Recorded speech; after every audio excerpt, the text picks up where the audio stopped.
Good morning to all. Ito po I will have an update sa mga grapes ko. Yan po, nahihinog na sila yan. Ito medyo hilaw pa yan, hilaw. Hilaw-hilaw pa po sila. Yan. Pero at this side, yan po, hinog na sila at this side. And it's, I'm gonna taste it. Tamis. Ayan po, hinog na sila this side. Hinog na.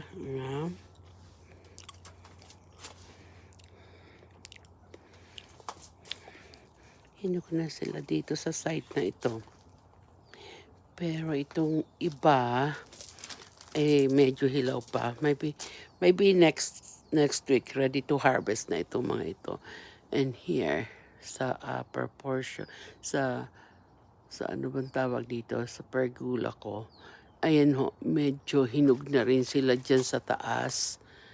Yan, hinog na nga. Ay, ito ang dami, oh. Hinog na. Oh, may pugad pa ng ibon.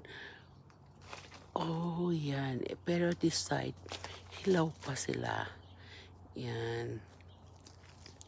My husband is the one taking care of this one. And, yan, ang dami nito. Yan, I'm advertising to my friend that they can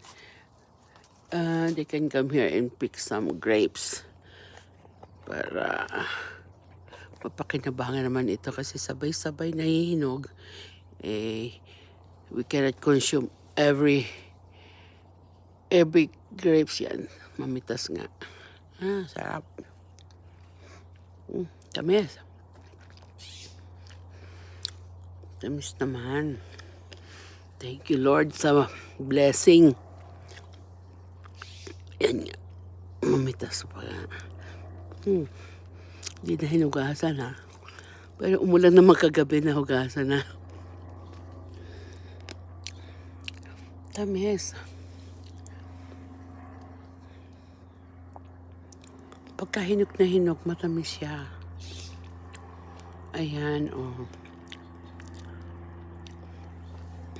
Para lumabo. Yan. Medyo nasum pala. Ang tamis. Salamat po, Panginoon, sa blessing. Thank you for watching as well.